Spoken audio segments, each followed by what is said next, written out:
حضرت زکریا علیہ السلام حضرت مریم علیہ السلام کے خالو تھے۔ ان کا کوئی بیٹا نہیں تھا، وہ یروشلم میں رہتے تھے۔ حضرت مریم کے والد کا نام حضرت عمران تھا اور حضرت زکریا ان کے گہرے دوست بھی تھے۔ حضرت زکریا علیہ السلام پیشے سے ترکان تھے، وہ بچپن سے ہی بہت نیک تھے۔ اللہ تعالیٰ نے ان کو بنی اسرائیل قوم کی ہدایت کے لیے اپنا نبی چنا۔ حضرت زکریا اللہ تعالیٰ کے حکم سے حضرت مریم کے سرپرست بن گئے۔ آج میں آپ کو حضرت زکریا علیہ السلام کی زندگی کے بارے میں بتائیں گے۔ تو ویڈیو کو شروع کرنے سے پہلے نئے آنے والے دوستوں سے ہماری یہ ریکویسٹ ہے کہ اگر آپ نے ابھی تک ہمارے اس یوٹیوب چینل کو سبسکرائب نہیں کیا تو اس کو سبسکرائب کریں اور ساتھ ہی بیل کے آئیکن کو پریس کریں تاکہ نئی آنے والی ہر ویڈیو بر وقت آپ تک پہنچتی رہا کریں۔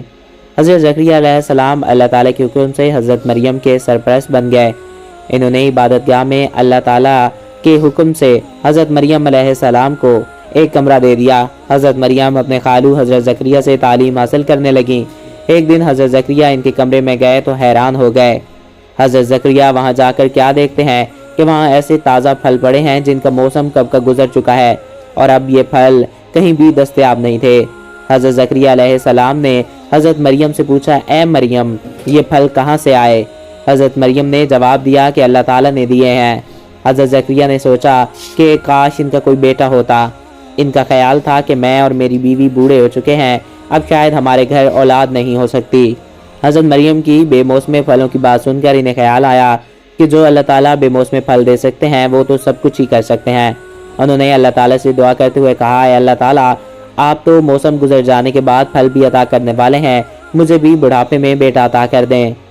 فرشتوں نے حضرت زکریا کو خوشخبری دی کہ اللہ تعالیٰ نے آپ کی دعا قبول کر لی ہے۔ کچھ عرصہ بعد اللہ تعالیٰ نے حضرت زکریا کو ایک بیٹے سے نوازا۔ حضرت زکریا نے اپنے بیٹے کا نام یحییٰ رکھا۔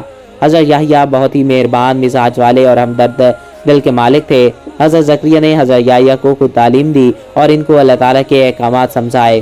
جب وہ بڑے ہوئے تو اللہ تعالیٰ نے ان کو بھی نبی چن لیا، یعنی کہ حضرت یحییٰ علیہ السلام کو بھی اللہ تعالیٰ نے نبی چن لیا۔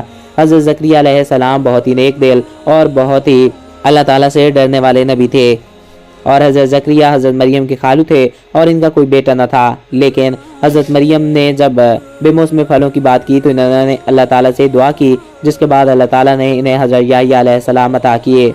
تو امید ہے آپ کو ہماری آج کی ویڈیو پسند آئی ہوگی۔ اگر آپ کو ہماری آج کی ویڈیو پسند آئی اور آپ کی معلومات میں اضافہ ہوا ہے تو ہمارے اس چینل کو سبسکرائب کریں اور ساتھ ہی بیل کے آئیکن کو پریس کریں تاکہ ہماری ہر نئی آنے والی ایسی معلوماتی، دلچسپ اور انفارمیٹیو اور اسلامک ویڈیوز آپ کو بر وقت ملتی رہا کریں۔ اور اگر آپ کسی بھی ٹاپک پہ ویڈیو دیکھنا چاہتے ہیں تو کمنٹ باکس میں اپنی رائے سے آگاہ کر سکتے ہیں۔